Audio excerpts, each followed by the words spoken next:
All right, this is the 4th of August. We're going to spend some time talking about what's happened in the world of crypto for the last week or so.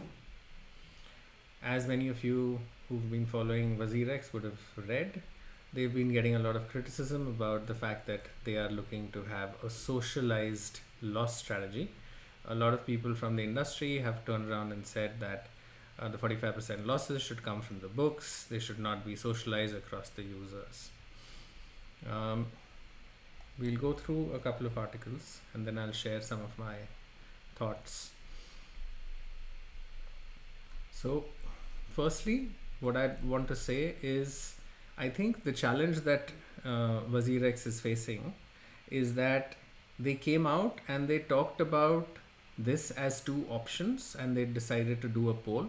In the past, what I've seen is whenever organizations like crypto exchanges have undergone hacks, they have not really gone back to their users and said, what is it that you'd like us to do, right? Because chances are people are just going to be sharing their opinions, which are in their own self-interest, which might not necessarily be in the interest of the organization. I know there are people who say that users should come first, and I do agree. But if it comes down to a choice where you have to prioritize the exchange's survival so that users can actually be made whole in the longer term, then that's probably the path that the exchange should take, right? I think one thing that they got wrong was asking for opinions.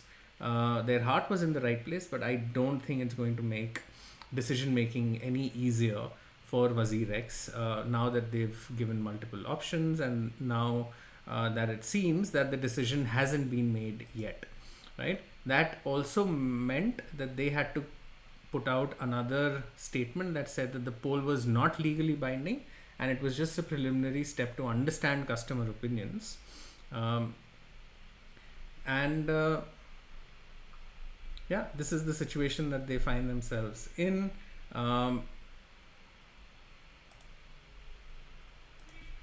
There is also for those of you who have an account, who have maybe logged into your account to see what those options are, I thought I'll very quickly show you what that looks like, right? So I've taken a screenshot of the entire app page as it gives you access to the poll, right? It's the opinion poll. As we go down, it says 55 option A, it'll be made available, and option B, withdrawals will be made available in a staggered manner. There are two options. First, which says access 55% without getting to withdraw them off the exchange, and you get the first priority to whatever proceeds are recovered. The second option says that you get access to 55% of your funds now and you're able to withdraw from the exchange. But if you do that, then whatever recovered funds are arranged, they will first go to the people who have decided to keep their funds on the platform and not withdraw, something like a locked walled garden, right? So I think logically these two steps, these two options do make sense, right? If there are ways in which you can choose either or, then it makes sense that A is given priority to recovery over B because A has decided to show a deeper commitment by allowing their tokens to remain locked within the walled garden. That said, I think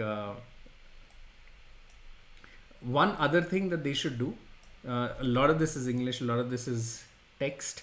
I think they should ideally make within their app a feature that shows what would it mean if the user chose option A and what would it mean if the user chose option B. How much, and this has to be customized for every user. So if I had X Bitcoin and Y Ethereum and Z INR, then it should show option A and B should show me what that option looks like for my holdings of Bitcoin and Ethereum and INR, right? Maybe with timelines, which based on estimates that can say how long will it take for recovery. So if I am part of the people who want to remain locked in option A, then by what time can I expect my recovered funds to be returned? Maybe say 12 months. And if I am taking option B, then how long will I have to stay locked in on the platform for me to recover? And that could be say 18 months or 24 months based on whatever estimates they have around recovery, right? And if not recovery of the stolen assets, then recovery by earning back through commissions and fees the amount that is needed to be able to repay their customers. Right. So this seems to be the current state. A couple of other updates around WazirX. This was the inkling that I had, and I think there seems to be some truth to it, which is the reason why WazirX decided to go into socializing the loss is because they don't really have access to their funds, right? That they have earned as WazirX, I think through the arrangement that they have with Binance. I think a majority of their revenues or profits are with Binance right now. That's what this article talks about as well. 18th of July, when the hack happened, Binance had WRX tokens worth $80 million. WRX is WazirX tokens, right? Worth 80 million were held with Binance.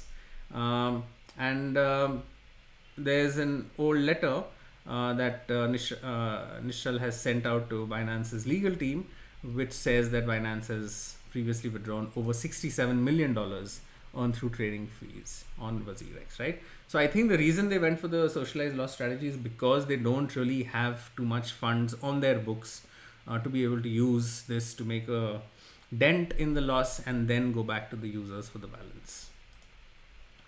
Another thing that's happened as an outcome of this, India's Bharat Web3 Association, BWA, is taking decisive steps to enhance cybersecurity and consumer protection within the crypto industry. They announced the formation of 2 new internal groups dedicated to these areas, and the groups will include reps from all members such as WazirX, Coinbase, Polygon, CoinSwitch, Liminal, Myconomy, Taxnodes, Gyotis, and Hike. Also, CoinDCX. It's important to note that Liminal is part of this group, and Liminal was the organization that seems to have been involved in the WazirX hack, because the multi-sig arrangement was being done by Liminal for WazirX. Anyway, I thought this was interesting. I didn't know till now what that split of the stolen crypto was, but it looks like a majority was Shiba Inu, 100 odd million, followed by about 50 odd million of Ethereum, 11 of Polygon, 7 of Pepe, 135 in Tether, which seems to be the highest actually, after higher than Shiba Inu as well. All right, I suggested a third-party evaluation of the forensic report. That's what the BWA is suggesting. And the cybersecurity group will include all the CISOs. And they also talked about how till now BWA had been focusing on FIU registration and AML issues, but right now based on this attack they've shifted their focus to cybersecurity and consumer protection. With that, let's move on to some other news. BlackRock's BUIDL, which is the BlackRock USD Institutional Digital Liquidity Fund, which is a tokenized fund, bagged about $11 million worth of USDC inflow from Circle. As of now, the total holdings are about $88 million. Appears to align with Circle's facilitation of seamless tokenization services to build investors. It was launched in March this year. It showed the asset manager, which is BlackRock's venture into the tokenization domain via the Ethereum network. Primarily with the help of the Ethereum blockchain, the fund invests in cash, short-term debt securities, and US Treasury bonds. Worth mentioning that in light of the recent ETF launch, the BlackRock Ethereum wallet has also received colossal amounts of Ethereum from Coinbase. All right, moving on to Hong Kong. There is an online broker called Futu Securities International, and they have expanded recently their trading services to include cryptos like Bitcoin and Ethereum as part of a broader strategy to diversify its offerings. They have a user base of 22.5 million registered clients and 1.9 million paying clients, making it Hong Kong's largest tech broker. They are offering commission-free trading in the new crypto markets. I thought this was very interesting. They're incentivizing new clients who open accounts and deposit funds within a certain time frame. And they're offering one of three options. $400 Hong Kong dollar supermarket voucher, which is worth approximately 51 US dollars, a single share of Alibaba, which is worth about $10, and Bitcoin worth 600 Hong Kong dollars, approximately 77 US dollars, right? And I thought this was such an interesting move because this will give them the opportunity down the line to showcase this actually as a communication strategy, right, of marketing, right? Maybe 2 years, 3 years, 5 years down the line, they can turn around and say, oh, guess what? We had so many people sign up with us when we had this offer going, and we gave them Bitcoin worth 77 US dollars, and now it's become 5x or 10x, right? And I think it's interesting for them to use Bitcoin and Bitcoin's expected appreciation also as part of their marketing and incentive sort of programs. Futu's push seems to be part of a larger trend in Hong Kong, which is to actively support the industry in its bid to establish itself as a global crypto hub. And recently in the region, they have also approved spot crypto ETFs, the way we saw it happen in the US. They're also refining their regulatory framework, aligning it with international standards, and focusing on investor protection and market stability. So Hong Kong seems to be doing what they need to make their market favorable for Bitcoin and other cryptos. Yeah, and on that note, Legislative Council member Johnny Ng from Hong Kong has announced plans to collaborate with various stakeholders to assess the feasibility and potential benefits of incorporating Bitcoin into the Hong Kong financial reserves, right? And I think this comes right after the fact that Trump talked about making a strategic national Bitcoin stockpile, right? So this seems to be something that other countries, other cities are looking at a little more seriously. Coming back, Michael Saylor said that the US government should own the majority of the Bitcoin in the world. Right? Currently, the government owns about 200,000 Bitcoin, which is largely seized from criminals, worth about $14 billion. What he's saying, what Saylor is saying, mirrors what Robert F. Kennedy Jr. is saying, which is that he's saying that the US government should have equal exposure to Bitcoin as it does to gold. So going back, we see that currently the exposure is $14 billion to Bitcoin. Whereas on the gold side, they have the largest gold reserves in the world, which are worth $615 billion. So, yeah, one of the views is the future of the country is in cyberspace, and Bitcoin is, in a sense, cyber Manhattan. The way you back the dollar is you buy Manhattan for a piece of paper and trinkets, and you buy it before it's worth hundreds of trillions of dollars, right? So there are people, they're not the first ones, they're probably not going to be the last ones, who look at Bitcoin as this scarce asset, and they do see merit in possessing that asset and valuing it for the scarcity that it offers, right? This says that first you need to establish a formal federal US Bitcoin reserve, and that's what it would take for us to go down this path. Coming back, Saylor is as active as ever on crypto, so on Bitcoin especially. So he posted a tweet which said that since 10th of August 2020, which is just about 4 years ago, the day when MicroStrategy made its first Bitcoin purchase, Bitcoin has surged by 442%, massively exceeding other leading market indices. These include the S&P 500 with 64%, the Nasdaq 100 with 60%, gold, silver, and bonds, which are 19% and -1 and -18% respectively.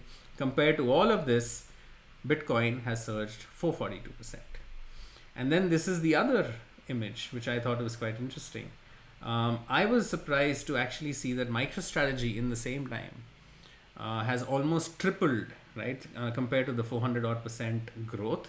MicroStrategy stock has grown about 1200%, right? Which is actually even higher than Nvidia. Obviously, I know not apples. This is apples and oranges, right? Completely different size in this game. But I thought this was interesting that MicroStrategy, which is getting a fillip for its stock prices based on holding Bitcoin on the books, has appreciated 3 times more than Bitcoin itself has. I think there's some strategy. I don't understand it well enough yet. But what MicroStrategy also does is that they keep raising funds from regular private institutional investors in the form of convertible senior notes, and using that debt that they raise, they end up buying more Bitcoin on their books. So they don't necessarily need to fund it through revenues or profits. They just keep raising debt.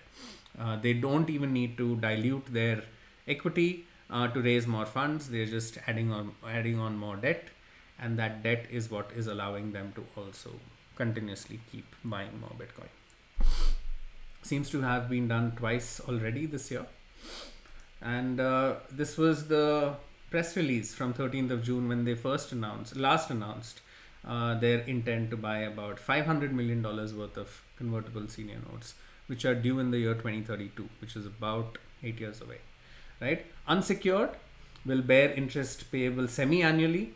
They will mature on 15th of June 2032, and subject to certain conditions on or after 20th of June 2029, which is 5 years away, MicroStrategy may redeem for cash all or any portion of the notes.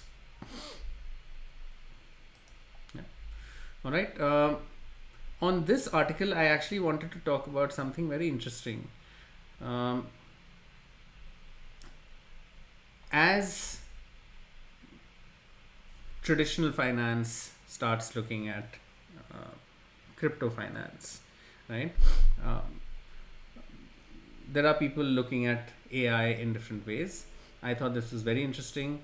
In an interview with Payments, Wolfgang Mörner, the co-founder and CPO of Hawk, discussed the opportunities that large transaction models have, which are basically the same Gen AI models we are talking about, but adapted to financial crime. The core idea is that we treat transactions as sentences, teaching the transformer model the language and grammar of transactions, similar to how they are trained on the text of the web. And by doing that, it develops a very good understanding of the transactions, how transactions relate to each other, and what is genuine or possibly suspicious with them. So this is interesting, right? As all of you probably know, computers don't necessarily understand a particular language like English or any other language. Computers have to be taught what a language is, including languages like English, which we speak. So no reason why a GPT code can't be taught that this world of all transactions, where transactions are sentences, is a new language, and that it has to figure out how the language works and what's happening within that ecosystem.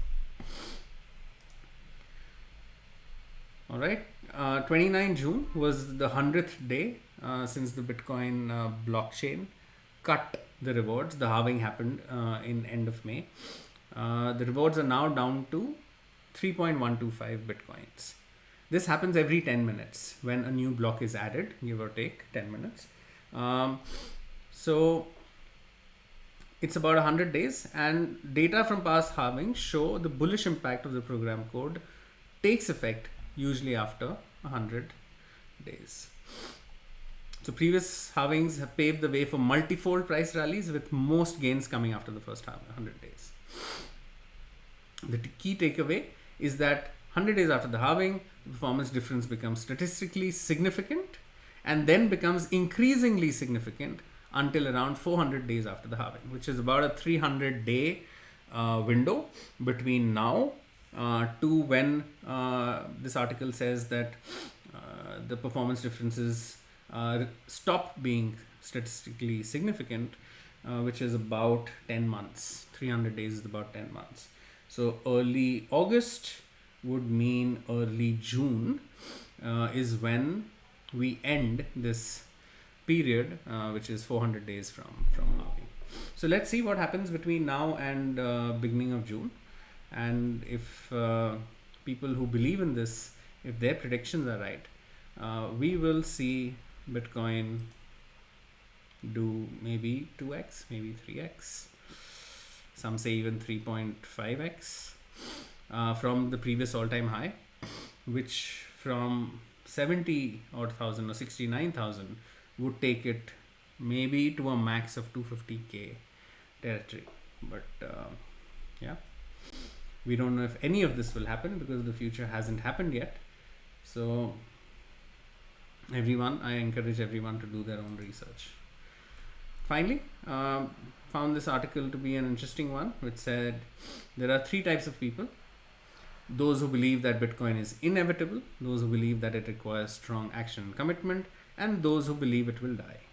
This article doesn't talk about the third set of people, and talks about how you have some who believe that it's inevitable, and if so, why should anyone put in any effort, right? These are people who are who committed funds early. They are convinced about Bitcoin's superiority as a store of value and a possible world reserve currency. They have a majority, if not entirety, of their net worth in Bitcoin and feel no need to invest in anything else. You can call them plebs, the long-term hodlers who will never sell, right? This I thought was very interesting as an observation, and I think it's true. Plebs are the intransigent minority who provide a floor on the price of Bitcoin, which basically means that these are people who are so convinced that no matter what happens, when Bitcoin falls, they will be the ones there to pick it up. They will be the ones who will keep buying at whatever appetite their worldview allows them, but they will always be there to buy Bitcoin. They won't let it go to zero because there'll be enough and more demand coming in at levels which are far higher than zero, right? Which could be 50,000, which could be 40, which could be 30, it could be 10,000 for all we know. But these are the people who seem to be providing that floor. Right now, that floor seems to be 55,000, which is what it's gone down to in the last month or so. I don't think it's gone into 40 territory for a while, and chances are it probably might never, or if it does, it'll take something spectacular for prices to fall down to that level. So yeah, and then this article goes on to say that inevitability itself is a part to adoption, and it's actually the single best argument for adoption. Because if it's inevitable, you're better off jumping on the train sooner than later, given the declining issuance of Bitcoin. Right? The other group are the Bitcoin advocates who believe in Bitcoin but spend their time, resources, and energy to advance Bitcoin in some way. They either work for a Bitcoin company, host a Bitcoin podcast, educate others on Bitcoin, or contribute to Bitcoin Core. Sometimes their work is paid, often it is not. Right? Ultimately, the debate on inevitability of Bitcoin touches upon the deep philosophy of free will. If Bitcoin is truly inevitable, why does anyone need to fight for it? And if it's not inevitable, how strong can the argument for Bitcoin be if it requires constant advocacy? There's no easy answer here. My view is a mix of both. It's a better technology for both storing and transferring value. But history is replete with inferior technologies that came to dominate superior ones. The QWERTY versus the Dvorak keyboard, VHS versus Vita, Windows versus Mac, Facebook versus Twitter. Similarly, analog fiat money could still dominate Bitcoin. Thought this was an interesting article. was able to relate to a bunch of it. Yeah, that's all I had. Thank you for your time.